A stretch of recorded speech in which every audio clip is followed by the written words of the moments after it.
जय हिंद साथियों, आप सभी का स्वागत करता हूं आपके अपने चैनल एग्ज़ाम फ़तेह 2.0 में।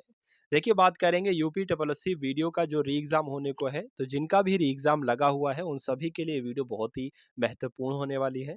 क्योंकि देखिए मैं आपको यहाँ पर एक खबर जो है जो कि बहुत ही उड़ रही है कि 11 दिसंबर को यूपी ट्रिपल एससी वीडियो की परीक्षा हो जाएगी। क्या उस बात में सच्चाई है या उस बात में सच्चाई नहीं है, या वो हो भी सकता है या हो नहीं सकता है? ये मैं जानकारी दूँगा मैं आपको। और उसके अलावा मैं आपको ये बताऊँ कि मैं भी देखिए आपको पता होगा कि मैं भी यूपी ट्रिपल एससी वीडियो की ही तैयारी कर रहा हूँ। कितनी तैयारी मेरी हो चुकी है और मेरा अब कितना स्कोर आता है। यानी कि अगर मैं मॉक टेस्ट लगाता हूँ 150 क्वेश्चंस का, उसमें हिंदी के, रीज़निंग के, जीके के क्वेश्चन होते, तो मेरा कितना स्कोर बनता है, ये मैं आपको बताऊँगा। और मैंने इस बार निश्चित तौर पे ठान लिया है कि इस बार मुझे रैंक लाना है। मेरा सिलेक्शन नहीं होना चाहिए इस बार, मेरी रैंक आना चाहिए। जो भी 1953 वैकेंसी है उसमें मेरा रैंक जो है 50 के अंदर ही मेरी रैंक आना चाहिए। और उसके अलावा कौन-कौन सी बुक मैं पढ़ रहा हूँ, ये बात मैं आपको बताऊँ। देखिए, सबसे पहले इस कैलेंडर की तरफ हम लोग नज़र दौड़ाते हैं, तो यहाँ पर हम लोग पाते हैं कि जो कैलेंडर है ना यूपी ट्रिपल एससी का, ये 21 अप्रैल 2022 का है। तो जब ये जारी किया गया था ना, तो ये जो-जो जैसे कि परीक्षाएँ हैं, मान लीजिए स्वास्थ्य कार्यकर्ता मुख्य परीक्षा थी, ये 8 मई को थी। उसी प्रकार यहाँ पर आप सभी को सामने सभी परीक्षाओं का विवरण दे रखा है। जैसे कि बात करें जो UP triple SC forest guard की परीक्षा थी, वो 21 अगस्त को थी, जो कि हो चुकी है। पेट जो था, अभी आपको पता है 18 सितंबर को ये भी हो चुका है। उसके अलावा जो एक इनकी परीक्षा है, देखिए ये सारी परीक्षाएँ हो चुकी हैं, सारी परीक्षा हो चुकी है। तो अब यूपी ट्रिपल एससी का जो फ़ोकस है ना, वो 100% किस परीक्षा पर है? किस परीक्षा पर है? इस परीक्षा पर है, ये नीचे। क्योंकि इसके नीचे अभी तक कोई भी परीक्षा नहीं है, और जो ये लेटेस्ट परीक्षा हो चुकी है, इसके नीचे भी कोई परीक्षा नहीं है यूपी ट्रिपल एससी वीडियो के अलावा।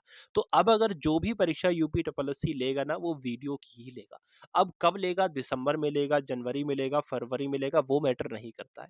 ठीक, इन्होंने यहाँ पर अभी परीक्षा तिथि नहीं बताई है, इन्होंने कहा है कि लिख दिया है साफ-साफ, यथा समय सूचित किया जाएगा, जल्द ही आपको जो है वो सूचित किया जाएगा, ठीक है? और मुझे एक बार ये भी बताइएगा कि इसमें कौन-सा समास है यथा समय में, ठीक है? चलिए, मैं आपको यहाँ पर बता दूँ, देखिए आरक्षित 6 नवंबर को इनका कुछ हो सकता हो प्लान हो, 20 नवंबर को इनका हो सकता हो प्लान हो, 11 दिसंबर इनका कुछ प्लान हो। तो लोग क्या मान रहे हैं, 6 दिसंबर को नहीं हो सकती, 11-20 दिसंबर को नहीं हो सकती, इसलिए लोग 11 दिसंबर को मानने लगे हैं कि 11 दिसंबर को यूपी ट्रिपल एससी वीडियो की परीक्षा हो सकती है। देखिए हो सकता है, इसमें 50% चांसेस है कि 11 दिसंबर को आपकी परीक्षा हो सकती है, ठीक है? तो कुल मिला के वही जनवरी, दिसंबर आप लोग महीना मानकर चलिए कि इसमें आपकी परीक्षा हो जाएगी, क्योंकि पहले ही इसमें बताइए 2018 की ये परीक्षा है, 2019 ऐसे निकल गया, 20 ऐसे निकल गया, 21 ऐसे निकल गया, तो ये इसको जॉइनिंग भी तो लोगों को देना है, क्योंकि वहाँ पर भी तो दिक्कत ही हो रही होगी, क्योंकि लोगों की वीडियो बाबू की लोगों की कमी है, तो इसलिए ये बहुत ही जल्दी मतलब वैकेंसी हो जाएगी, एग्ज़ाम के कुछ ही महीनों बाद इनकी जो है वो जॉइनिंग इनको मिल जाएगी, मेरा ऐसा अनुमान है। देखिए, अब मैं आपसे बात करता हूँ कि आपको पता होगा मैं भी वीडियो की एग्ज़ाम की तैयारी कर रहा हूँ। मेरा कितना स्कोर आता है मैं आपको अभी बताऊँ अभी। देखिए साथियों, अभी कुछ दिन पहले की ही बात है, जब मैं कोई भी मान लीजिए हिंदी के कहीं पर से भी 50 क्वेश्चन लेता था प्रैक्टिस सेट से या प्रीवियस ईयर क्वेश्चन लेता था, तो मेरे लगभग वही 40 से 41 प्रश्न मेरे ठीक हो पाते थे। वही रीज़निंग का अगर मैं 50 क्वेश्चन उठाता था, तो मेरे वही 40 से 41 प्रश्न ठीक हो पाते थे। लेकिन मैंने सोचा कि 40 से 41 अगर एग्ज़ाम में भी मैं सही प्रश्न करके आता हूँ हर एक सब्जेक्ट में, नहीं, हर एक सब्जेक्ट में नहीं बल्कि रीज़निंग में और आपका हिंदी में, तो मेरा सिलेक्शन शायद ही हो। लेकिन मुझे ये स्कोर पहुँचाना था 50, और यहाँ पर रीज़निंग में भी पहुँचाना था 50, क्योंकि ये पॉसिबल है, लोग लाए हैं, तो मैं भी ला सकता हूँ, ठीक है। लेकिन मेरा स्कोर यहाँ पर आ रहा, तो मैंने क्या सोचा, मैंने देखिए ल्यूसेंट तो मेरी पड़ी हुई थी, ल्यूसेंट मेरी पड़ी हुई थी। मैंने सोचा कि मेरा ये 50/50 स्कोर कैसे हो सकता है, अगर मैं ल्यूसेंट का रिवीज़न करूँ।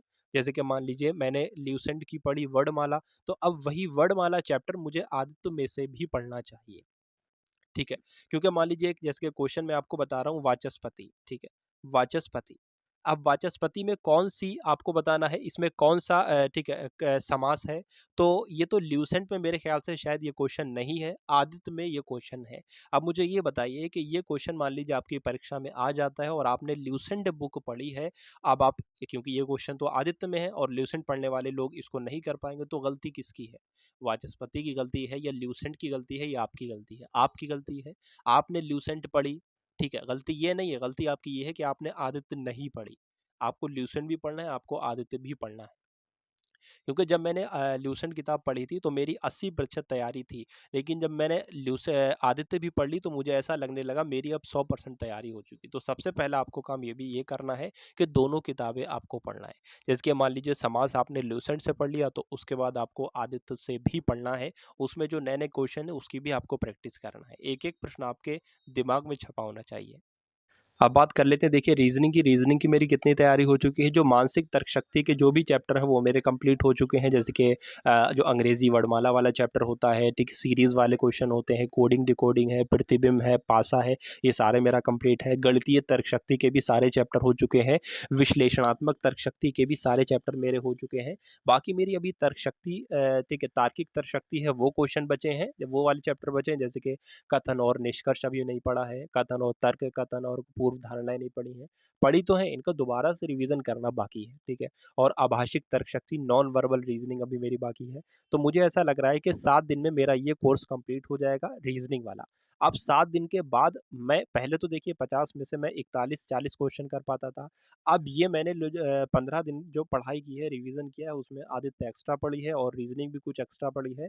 तो ये मेरा स्कोर कहाँ पर पहुँचा देगी, 45 कर देगी, 49 कर देगी या पूरे 50 कर देगी। ये मैं आपको 1 हफ्ता बाद ही बता पाऊँगा कि अब मेरा स्कोर जो है वो रीज़निंग में 50 में से कितना क्वेश्चन मैं सही कर पा रहा हूँ और हिंदी में 50 में से कितना क्वेश्चन सही कर पा रहा हूँ। तो ये बात तो आपको 7-8 दिन बाद ही मालूम पड़ेगी जब मैं आपको वीडियो बनाकर दूँगा। ठीक है, लगभग 5 दिन पहले मैंने एक वीडियो बनाई थी, उसका लिंक भी डिस्क्रिप्शन में, उसको भी आप लोग देख सकते हो। ठीक है, अब बात कर लेते हैं, देखिए करंट अफेयर की। करंट अफेयर कहाँ से पढ़ रहा हूँ? करंट अफेयर की मेरे पास 1 साल की है, ठीक है। 2021 अक्टूबर से लेकर 1 अक्टूबर 2020 तक की। उसमें क्या है, स्पीडी बुक है। उसमें जैसे कि मान लीजिए जो भी संयुक्त सैन्य अभ्यास हुए हैं वो सारे हैं जो 2022 में हुए हैं।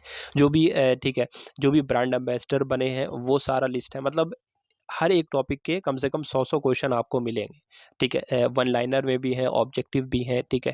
राज्यों की राजधानी, उनके जो मुख्यमंत्री बने हैं वो हैं। उसके अलावा बात करें जो इंडेक्स होते हैं, सूचकांक होते हैं, ये वो भी वहाँ पर लिखा है। जो भी केंद्र सरकार की योजनाएं हैं 2020 में चलाएंगे, 2000 राज्य सरकार की योजनाएं हैं। जैसे कि पूछा जा सकता है अभ्युदय योजना किस राज्य की है, तो उत्तर प्रदेश की है। तो वो सारी राज्य वाइज, राज्य जैसे कि एक राज्य उत्तर प्रदेश, उसकी 5 योजनाएं हैं। मध्य प्रदेश है, उसकी 10 योजनाएं हैं। इस तरह से उसमें लिखा हुआ है। तो वो ये बुक मुझे बहुत ही अच्छी लगी है, ठीक है। तो कुल मिला के यही 3 सब्जेक्ट अभी मैं पढ़ रहा हूँ। जीके को थोड़ा-सा अभी मैं कुछ दिन 10 दिन बाद टाइम दूँगा, ठीक है। उसके बाद देखते हैं कि 7 दिन बाद मेरा स्कोर क्या बनता है। 50 में से रीज़निंग में क्या मैं 46 या 47 कर पाता हूँ? अगर कर पाता हूँ तो ठीक है।